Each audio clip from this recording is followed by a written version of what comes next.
Assalamualaikum warahmatullahi wabarakatuh. Perkenalkan, nama saya Indah Putri Rahmadani dengan NIM 2116040075 dari Prodi Akuntansi Syariah B.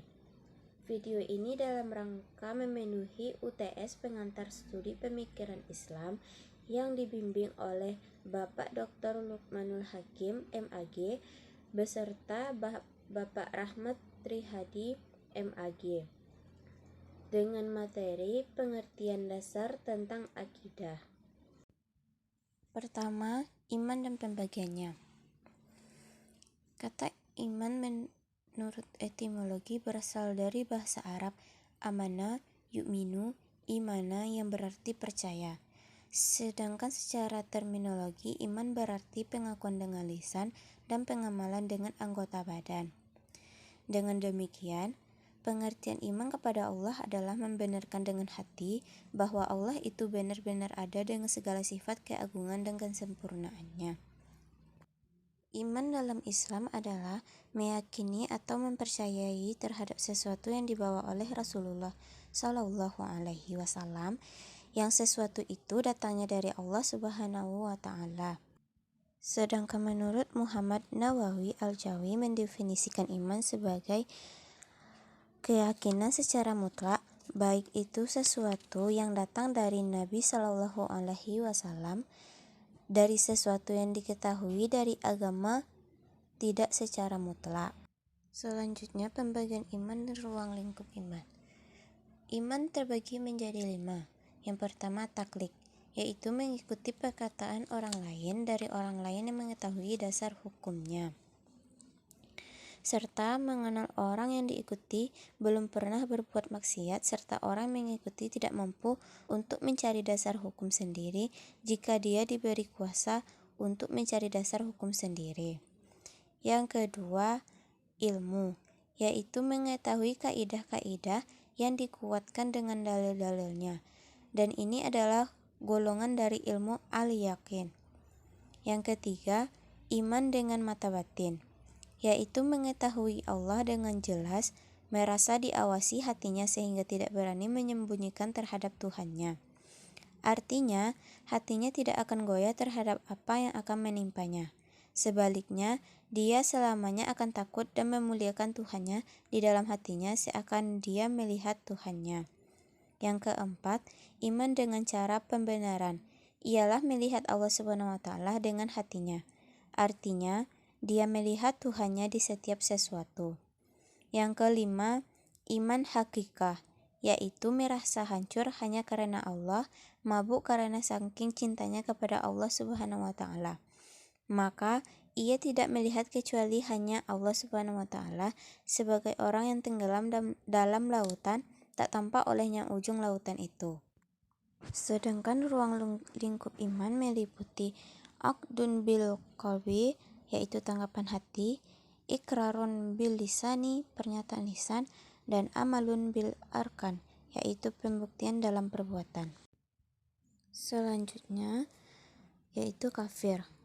Menurut literal, kata kafir berasal dari kata kafara yang artinya menutupi. Menurut terminologi Islam berarti orang yang menyembunyikan atau mengingkari dan orang yang menolak Islam. Sedangkan secara istilah berarti terhalang dari petunjuk Allah. Imam Al-Baghawi dalam tafsirnya menyebutkan 4 jenis kufur, yaitu kufur atau kufur ingkar, yaitu kekafiran orang yang tidak mengenal Allah dan tidak mengakuinya sama sekali. Yang kedua, kafir juhud, yaitu kekafiran orang yang mengenal Allah dengan batinnya tetapi tidak mau mengikrarkan dengan lisannya. Yang ketiga, kafir inad, yaitu kekafiran orang yang mengenal Allah dengan batinnya, mengakuinya secara lisan tetapi enggan memeluk agamanya. Yang keempat, kafir nifak, yaitu kekafiran orang yang mengikrarkan Islam secara lisan tetapi batinnya tidak mengakuinya. Kufur terbagi ke dalam 2 macam. Yang pertama, kufur akbar, yaitu kufur besar. Kufur besar terjadi dengan ucapan atau perbuatan yang sangat bertolak belakang dengan iman, seperti mencela Allah dan Rasul-Nya, atau menginjak Al-Quran dalam keadaan tahu kalau itu adalah Al-Quran dan tidak terpaksa. Kufur ini terbagi menjadi 5. Yang pertama, kufur takzib, yaitu kafir karena mendustakan. Yang kedua, kufur ibra wal istikbar ma'at tasdik, yaitu kafir karena menolak dan sombong tapi disertai dengan pembenaran. Yang ketiga, kufur syak, yaitu kafir karena ragu. Yang keempat, kufrul irad, yaitu kafir karena berpaling. Yang kelima, kufur nifak, yaitu kafir karena nifak. Selanjutnya yaitu kufur asgar atau kufur kecil. Kufur ini kufur yang tidak menjadikan pelakunya keluar dari agama Islam, dan ia adalah kufur amali.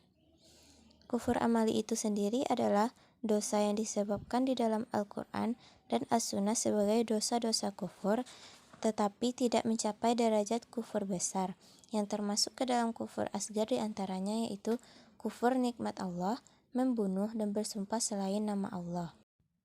Selanjutnya syirik. Syirik secara bahasa artinya mempersekutukan, sedangkan menurut istilah adalah perbuatan yang mempersekutukan Allah dengan sesuatu yang lain. Orang yang melakukan syirik disebut musyrik.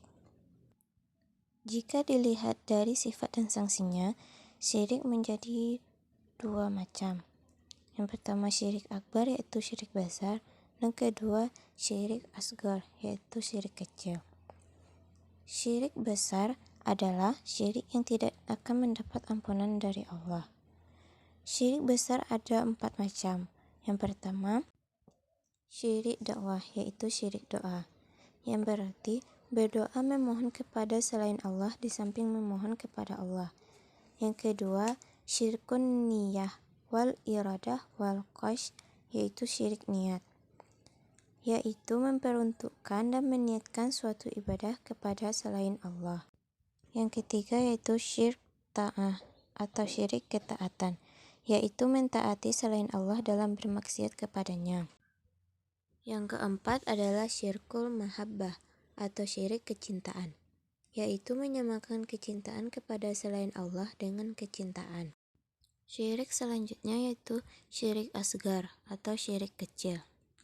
Syirik asgar termasuk ke dalam dosa besar, namun masih ada peluang untuk diampuni Allah jika pelakunya segera bertobat. Syirik asgar ada 2. Yang pertama, syirik zahir atau nyata, yaitu syirik kecil yang dalam bentuk ucapan dan perbuatan. Yang kedua, syirik khafi atau tersembunyi, yaitu syirik dalam hal keinginan dan niat, seperti riya atau ingin dipuji orang, dan sum'ah, yaitu ingin didengar orang dan lainnya. Selanjutnya mengenai nifak dan pembagiannya. Nifak adalah menampakkan keislaman dan kebaikan serta menyembunyikan kekafiran dan keburukan. Secara bahasa, kata nifak berasal dari kata nafiko yang berarti lubang tempat keluar hewan jenis tikus atau yerbuk dari sarangnya. Sedangkan menurut terminologi adalah menampakkan Islam dengan menyembunyikan kekufuran. Nifak ada 2 macam. Yang pertama, nifak i'tiqadi atau nifak keyakinan. Disebut juga dengan nifak besar, yaitu menampakkan keislaman dan menyembunyikan kekafiran. Nifak jenis ini dapat menyebabkan pelakunya keluar dari agama Islam secara total dan menempatkannya di neraka yang paling bawah. Nifak jenis ini ada 4 macam. Yang pertama, mendustakan Rasul atau mendustakan sebagian ajaran yang beliau bawa. Yang kedua, membenci Rasul atau membenci sebagian ajaran beliau bawa. Yang ketiga, senang jika melihat agama Islam kemunduran. Yang keempat, tidak senang melihat Islam menang. Selanjutnya yaitu nifak amali, yaitu melakukan suatu amalan orang-orang munafik dengan masih menyisakan iman di dalam hati. Nifak jenis ini tidak sampai menyebabkan pelakunya keluar dari agama Islam. Hanya saja, ia dapat menghantarkannya pada hal tersebut. Al-Quran telah menjelaskan dalam berbagai ayatnya bahwa nifak termasuk salah satu penyakit kejiwaan atau abnormalitas dalam diri manusia. Sementara itu, menegaskan bahwa lemahnya iman dalam diri seseorang yang akan mengendalikan perilakunya. Mungkin sekian yang dapat saya sampaikan. Terlebih dan terkurang saya mohon maaf. Assalamualaikum warahmatullahi wabarakatuh.